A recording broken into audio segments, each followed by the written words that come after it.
आज अलार्म नहीं बोला था, पता नहीं क्या हो गया था और नींद ही नहीं खुली। 6 बज गए। 6 बज गए मतलब घर का सारा काम लेट हो जाना। आज बहू को क्या हो गया? क्या तबीयत ठीक नहीं है? 6 बज गए हैं, उठी नहीं है। जैसे ही आवाज़ सुनी थी रूबी हड़बड़ा कर उठी थी। आज अलार्म क्यों नहीं बजा? देखा तो बंद पड़ा था। और रूबी उठी, उठकर जल्दी जल्दी पहुंची, स्नान किया, आकर धूप बत्ती अगरबत्ती करी, जोत लगाई और सीधा ही किचन में चली गई, क्योंकि पापा जी को सुबह सुबह की चाय देनी जरूरी होती थी। पापा जी को शुगर था और शुगर पेशेंट को भूखा नहीं रहना होता है। उनके चाय के नाश्ते के बाद ही उनको तुरंत दवाइयाँ देनी होती है। रूबी ने जल्दी जल्दी की। उधर से सास की भी आवाज़ आ गई थी, रूबी जरा मुझे भी चाय दे देना, मुझे भी चाय पीनी है। रूबी ने चाय दी थी और मम्मी जी को और पापा जी को।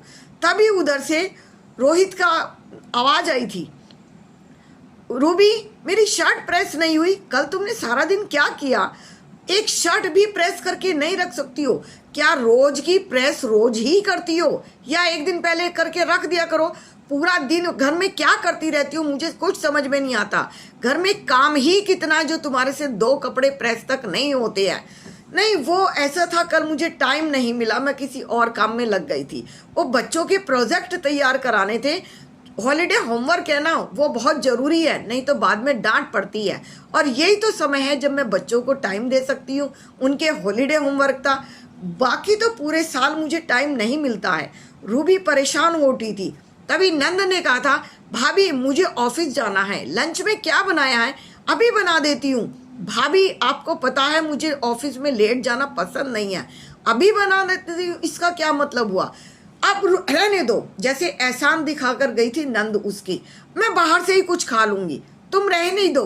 तुम्हारा तो रोज रोज का ड्रामा हो गया है, आज मुझे ये हो गया, कल मुझे वो हो गया। तुमसे महीने में भी 10 दिन तरीके से खाना बनता है कि नहीं बनता है? मैं बाहर से खा लूंगी। नंद भी मुंह बनाकर चली गई थी। तभी बच्चों की आवाज़ आई थी, मम्मा मेरा प्रोजेक्ट तैयार कराना है, आपने वायदा किया है कि छुट्टियों में मैं हर काम करा दूंगी। सुनते सुनते रूबी थक चुकी थी, उसे समझ नहीं आ रहा था कि उसकी कहाँ कमी रह गई है। उसके पैरों में दर्द होने लगा था, लेकिन उसका एहसास किसी को भी नहीं हुआ था। अब उसने लगने लगा था कि अब थक गई हूँ और लेट गई थी बेड पर। किसी का कोई काम नहीं कर पा रही थी, थक कर चूर हो चुकी थी आज बहू काम करते करते। और किसी को कुछ समझ नहीं आता था कि बहू भी इंसान है, थक जाती है, काम करती है। किसी को समझ नहीं आया था कि वो क्यों थक चुकी है। तभी वो लेट गई थी और शाम का खाना भी तैयार नहीं हुआ था। ना किसी की चाय, ना किसी का खाना, ना किसी के आने का इंतजार। कमरे में जाकर देखा था तो रूबी को तेज बुखार था। इतना तेज बुखार, सास ने हाथ लगाकर देखा। तुमने मुझे बताया कुछ क्यों नहीं कि तुम बुखार में भी तड़प रही हो? क्या मैं तुम्हें चाय बनाकर ना दे देती? क्या मैं तुम्हें एक दवाई ना दे देती? कुछ नहीं मम्मी जी, थक चुकी थी, शरीर जवाब दे रहा था, गर्मी भी बहुत है और अब मैं क्या करती, मेरे से उठा नहीं जा रहा। सास को समझ में आ गया था गलती कर चुकी हूँ। ये क्या गलती करी थी जो मैंने एक बार भी नहीं देखा था कि ये कितना काम करती है। ये इसकी छुट्टियाँ थी, इसमें भी इसको आराम नहीं मिल रहा था। ये मैंने क्या कर दिया? सास सोच सोच कर बैठ गई थी। उसके लिए चाय लाई थी, उसके लिए दवाई लाई थी, उसको दवाई दी थी। तभी रोहित भी आया था। क्या हुआ रूबी, आज तुमने उठी क्यों नहीं? कोई दिक्कत हुई है? कुछ नहीं जी, थक गई हूँ। मुझे लगता है मैंने भी गलती की है, मैंने भी सारा काम तुम्हारे ऊपर ही छोड़ दिया है। गलतियों का एहसास हो चुका था रोहित को। ससुर जी भी आए थे कमरे में। क्या हुआ बेटा, कुछ परेशानी हो गई है? कुछ नहीं हुआ पापा जी, बस थोड़ा आराम कर रही थी। नहीं, कुछ तो हुआ है। नहीं पापा जी, थकावट में थोड़ा बुखार हो गया था। नहीं, तुम आराम करो, आज का काम हम करेंगे। हम लोगों ने भी शायद कुछ लापरवाही कर दी, हर काम तुम्हारे ऊपर छोड़ दिया था। नंद भी ऑफिस से आ गई थी। भाभी आज किस बात का बहाना बना लिया? आज तुम्हें क्या हुआ? 2 कपड़े प्रेस के लिए बोल दो तो वो तो तुमसे होते नहीं है।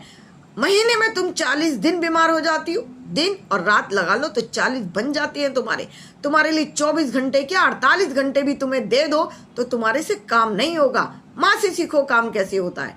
तभी सास ने चुप करा दिया था, अपनी जबान पर लगाम दो और आज के बाद अपना काम खुद करोगी। सुन लेना। ये क्या हुआ मम्मी, तुम तो हमेशा भाभी की ही तारीफ करती हो। भाभी की नहीं, औरत है, मशीन नहीं है। आज के बाद सबका अपना अपना काम खुद करेंगे। तू जॉब पर जाती है, कमाई किसको देती है? तेरी कमाई तू ही रखती है, अपना काम तू खुद करेगी। और ये रोहित है, पति का मतलब ये नहीं हुआ कि तुम उसके ऊपर पूरा गधे की तरह बोझ लाद दोगे। तुम भी अपना काम खुद करोगे।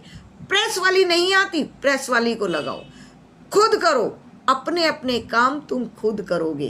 कहकर सास ने सबको शांत कर दिया था, चुप कर दिया था।